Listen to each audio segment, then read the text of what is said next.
Hello, New York. Are we Hello, sitting? hello. Yeah. Are we sitting or standing? We could sit. Maybe we could stand at some point. And then stand. Yeah, We stand have enough and- time, guys. Yeah. Relax. We have enough time. We got these bright lights in our eyes. Yeah. So we were 6 at one point, and now we're 3. Yeah. The bear market is really, I think, affecting people. So we had a bunch of people drop out, but we're excited about this conversation today. You guys want me to jump in? I'll give a little background. You started. I'm Matt Sposta. I'm one of the founders of Chibi Labs. Chibi Labs is an NFT studio behind 4 sold-out collections.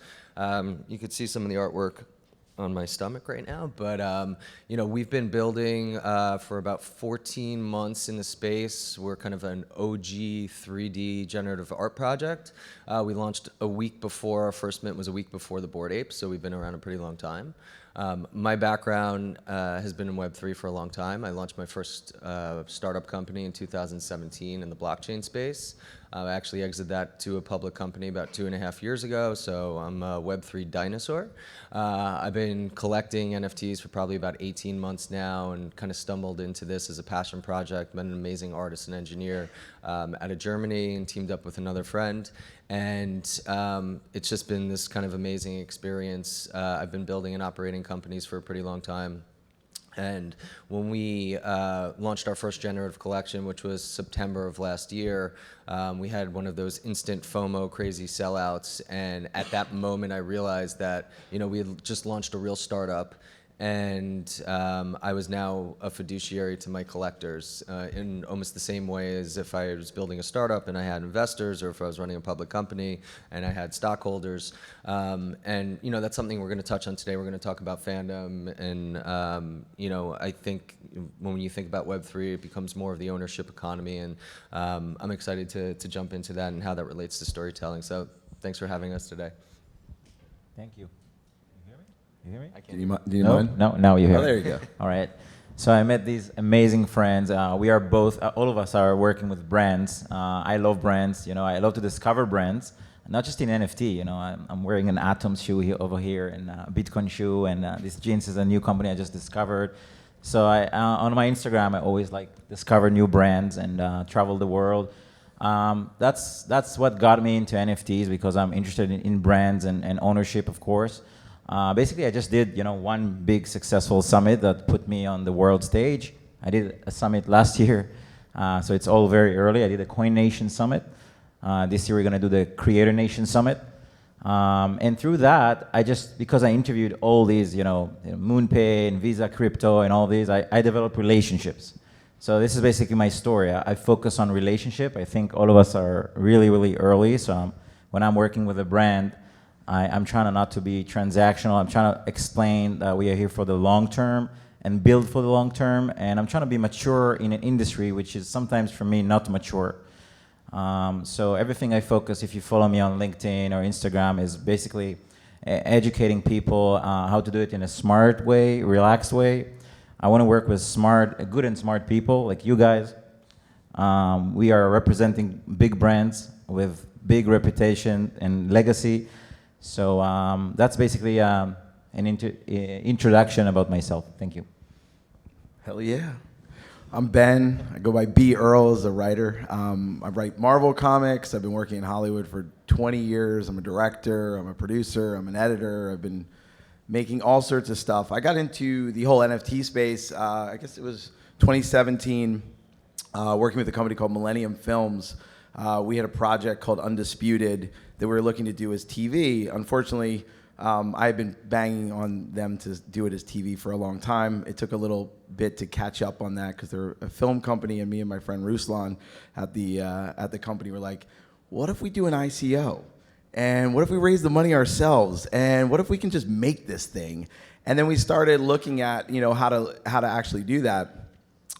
This was going into 2018. If you guys have been in this space for a while, 2018 was a pretty gnarly year. So our ICO didn't happen, and but I was throwing these crypto parties in Santa Monica, but they weren't really about being crypto. It was called Controlled Chaos, and I was bringing a bunch of friends together and street artists, and we were having music, and we were just packing this VR space. And I was giving people free coins and NFTs and saying, this is how you get a wallet, and this is how you do this. And So we were really looking at it as a giant experiment, and I still look at it as an experiment. And then I've been kind of off and on in the space. I started a company with Taboo from Black Eyed Peas. He and I have a creative company called Skyvieway Studios. We set a project up with Cartoon Network. Then we started selling projects to all sorts of different companies. We're working with Gaumont on several projects, in and out of like cartoon space as well as scripted. I also am directing a documentary on hip hop the first time it came to the Sunset Strip. So that's been an interesting journey. But the project we launched in 2021, called the Chihuahuas. We didn't sell out. We have run into every trouble you can possibly run into. And it was me and my friend Roland, who is an animator, but we're makers, we're storytellers, we create. And we went into it and said, you know what, we're just gonna make cartoons. And whoever owns these Chihuahuas, you guys are in our community, and we only have 1,000 that are out there that got minted. Like, so that's all we have, and we're gonna make a cartoon. So we actually just decided this about a week and a half ago, because I've been talking to different investors and going, oh, we should do this, we should do that. And at the end of the day, we're like, no, man, we make stuff. Let's tell stories, and let's do what we do best. I'm writing Spider-Man right now. That'll come out in October. It's called Deadly Neighborhood Spider-Man. So if you read comic books, that'll be hitting the shelves. I also wrote a comic book series called Werewolf by Night. If you watched Moon Knight, you probably know that Werewolf by Night is the... There you go. So Werewolf by Night is where Moon Knight first started. I think, we don't know this, Marvel is very clandestine about everything. We think the character we created is going to be in the Disney Plus episode that's going to come out in October. So that's exciting, getting to see a character created. But I think what's really interesting, and I think what we're going to dive into, is about ownership, IP, and fandom. Because I come from the world of fandom. I was an 11-year-old kid wanting to write Marvel comics, and now I get to. So, we approach it very differently, and I think that's where Matt and I, kind of standing in line for coffee, got into it a little, not in a very friendly way, because I'm about centralization in a lot of ways, but looking at storytelling like role-playing games. I'm also a dungeon master with my nerd community, so that's how I approach storytelling in this space. So I would love to jump into that. Yeah, so something interesting, actually, one of my friends always says, and this is the way I think about Web 3. So Web 1 was read, Web 2 was read and write, and Web 3 is read, write, and ownership. And when I think about that, I think the really interesting thing when you get into IP rights is when I look at my community and I look at the art that we've established on the 3D side and the collectibles that people own, they actually own this. So this is almost like the democratization of our brand. So our community actually owns the IP rights. And my goal has always been to find ways to commercialize and monetize that IP on behalf of my collectors. And aspirationally, the way I always think about it is like you could take Pokemon as an example. So that's the type of ecosystem that we want to create from a commercial standpoint. And when you take all of our collection and collectibles, think about, there could be someone in my community right now that owns an individual character that could be branded and built up to become, say, the next Charizard or something like that. And they will actually own the IP rights, the upside, and the rev share of the future. I think that's a very complicated thing. And I was talking to a lawyer about this the other day, and about EULAs and all that. And coming from IP and coming from creative, storytelling it can be communal, but you need to have a leader and a vision, right? Like, I think that's a really big part of it. And as a storyteller, you don't want to have 80 different stories, because what happens is canon gets diluted. And then as soon as canon gets diluted, you're going, well, wait, where did that person come from? And you look at, Star Wars is a perfect example, bringing up Jar Jar.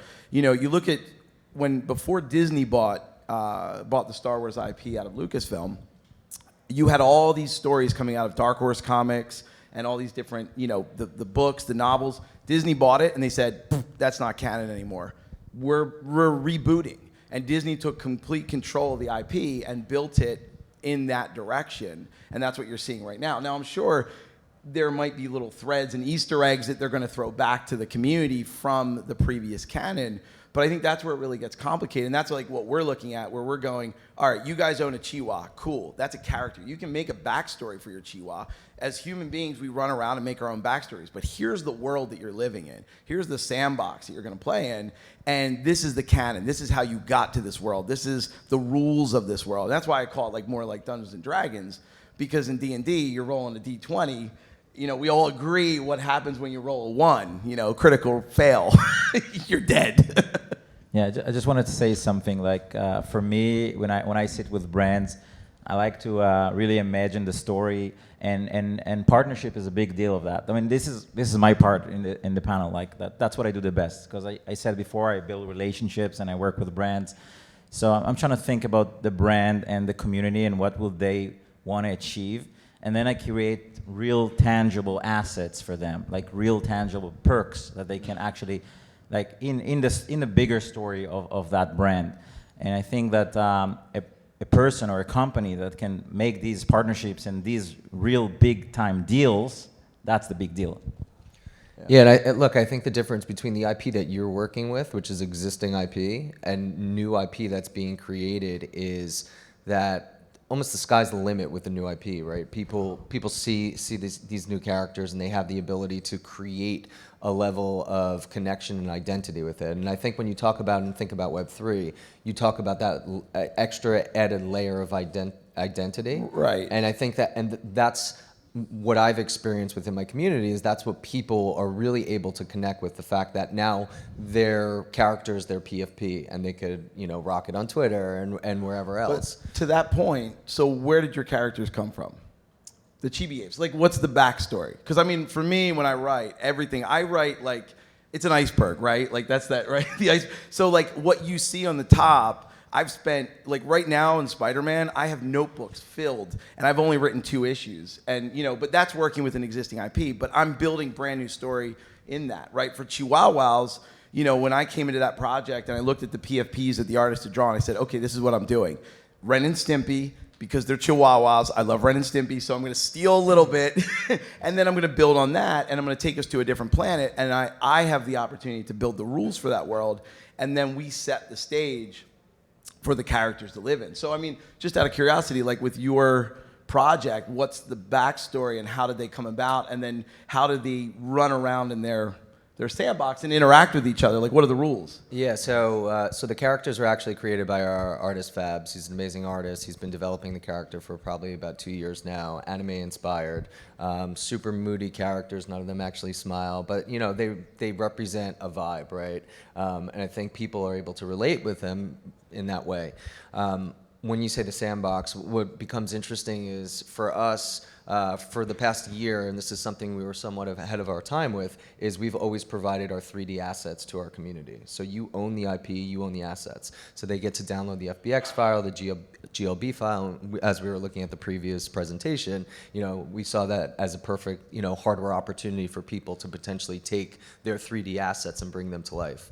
Outside of that, when you have those 3D assets, you could build animation, you could use augmented reality. So we offer a lot of really interesting things to people, as well as the metaverse. And we all know metaverse is not happening yet, it's close, but our characters are being used in several different metaverses, like Decentraland and a few others.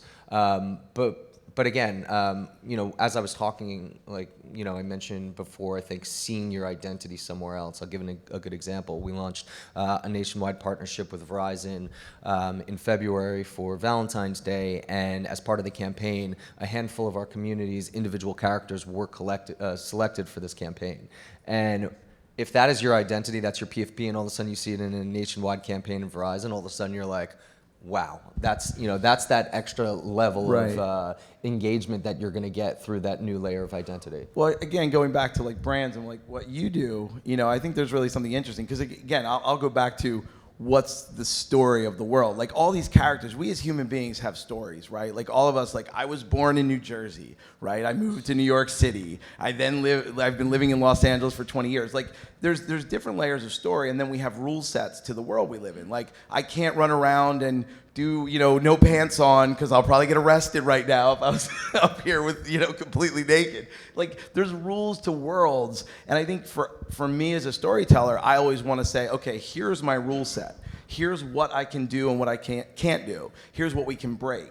And then you start going micro. Like I always look at okay, macro, and then we get granular. Then we get into, is it magic? Is it a high magic world? Is it science fiction driven? Why do they have, glass eyes? What is the gravity like? What is the, and again, this is going into the weeds a bit, but for instance, and be curious like how you see that and how you see that with a brand, because like the thing I've been talking about with brands, because I also work with brands as well. One of the big brands that I'm working with is Sideshow Collectibles, big fandom collectibles, statues, high end, and when it comes to brands, I'm looking at brands now, and we talk about the metaverse, which I believe is far down the road, but or Web 3D. The question is, how do we create persistent worlds and persistent characters that connect to persistent stories where we don't have to oversee it? Because the rules and the engines need to be built. And this is like in cartoons, for instance, when you go in and sell a cartoon, they're going to go, are you making a 5211? Okay, that's 52 episodes at 11 minutes. How do you persist that? How do you have 12 seasons of that? You have to think way down the road, and this has to have a rule set and an engine built from the very beginning so it can continue on. It doesn't last, and that's one of the big things we have to look at. Like, what's going to be in 5 years? What's going to be in 20 years? That's exactly what we talked backstage. I mean, we talked about all the failures in this industry, and that's why I said I'm trying to be mature in an industry that is not mature. And a lot of people, when this whole NFT started, they wanted to just launch something. They didn't think about the whole story. They didn't think about hiring the best lawyers, the best IP. They didn't think about all of that. They just wanted to be first, and it was like a gimmick, Right. So for me, we're here. I'm trying to have this panel as a mature. I want to work with smart people, good companies, and we have responsibility for these brands. Because if they're gonna fail, this whole industry is gonna fail. Well, Nobody will come up to this stage next year. Yeah, that's actually a really interesting point that I was going to bring up.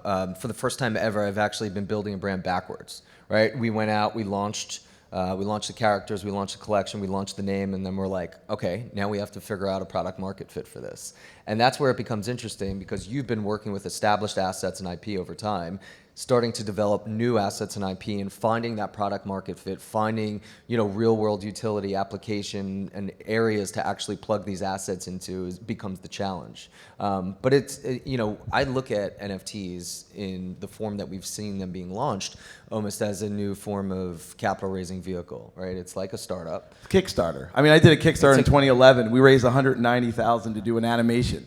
That's exactly what it feels like. It's a crowdsourced startup. Yeah. But the difference being, and as I mentioned before, it's that ownership piece. So it's now, whereas you own a piece of the company, but you actually own a piece of the underlying assets, and you are rooting for the upside because you have that vested interest. Well, I'd be curious. I mean, this is one of the big questions I always have, when it comes to ownership. And I know you're talking about like the 721. Like, there's a unique ownership, right? Like that NFT is pointing to, it's a unique hash.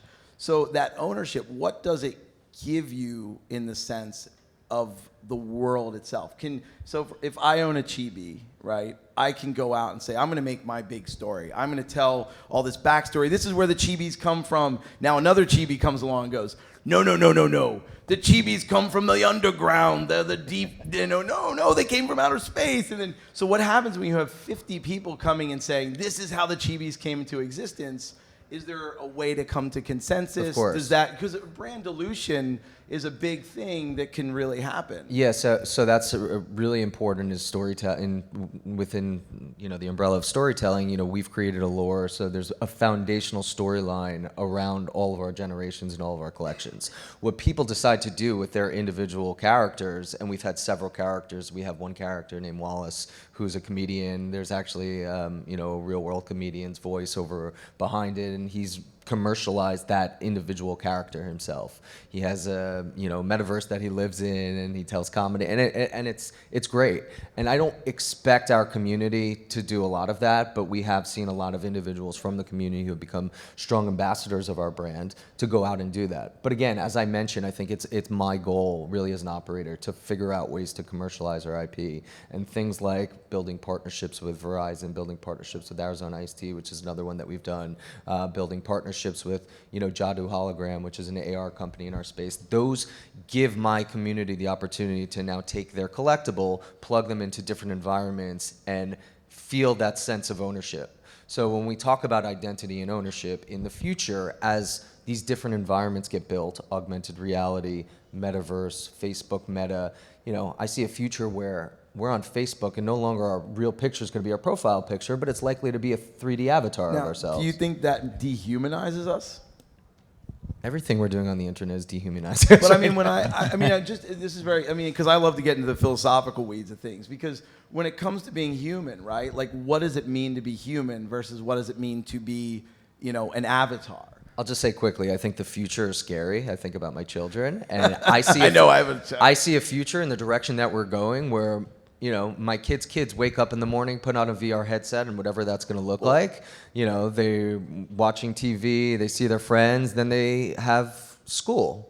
And they're sitting in an area like this, and they don't leave, and then they get entertained, they come home, and they're watching sports, and they may not have to leave. They never leave? Are they going to atrophy? Are we going to have Wally? I mean, I already see it now. It's like, my kids do play outside because I force them to, but like, whereas when we were younger, we used to run down the street and play with our friends. Right. Now they're sitting on their iPads playing Roblox. But I think it's a scary dystopian future. I agree. And I think as storytellers, our role is to help shift and change these narratives, because we have the power to change narratives. We have the power, like we can say, okay, I'm going to resign to, the Wally future. We're all fat and bloated, floating around in our wheelchairs, hover wheelchairs, But I don't want to see that future. I mean, I really believe that we need to create a cyclical thing that brings us back to nature and the real world. I mean, I'm working with physical brands that make statues. I love the idea of connecting physical, digital. It becomes like the medicine wheel or the cycles of the seasons. I think, and we just keep building that. Today, I told you behind the stage, today I have a VIP event here for investors and companies. And I took a distillery, a very old distillery. It's so hard to sometimes onboard them to Web3. But I found a company here that was willing to take the risk, and they are starving for work. And they did create like the first Israeli whiskey on NFT, and they are launching right now as we speak. And I call it an experiment. They might do something bigger later, but let's start with something. Let's start with something and do it in the highest standards ever.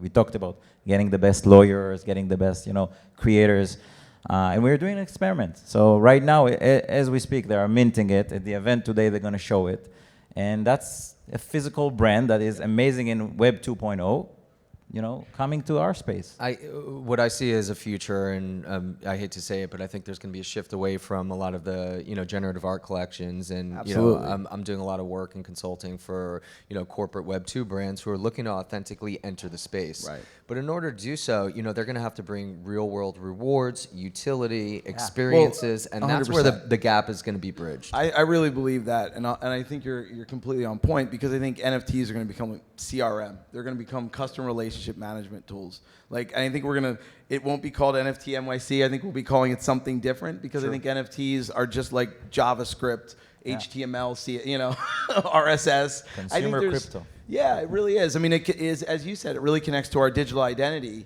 And I think that digital identity will be connected to a much bigger thing. Brings it all full circle. I love it. Full circle. And I think we're out of time. Yes. Look at that. That was fun. 000. We could have been up here a while. Thank you, everyone. Thank you very much. Thank you.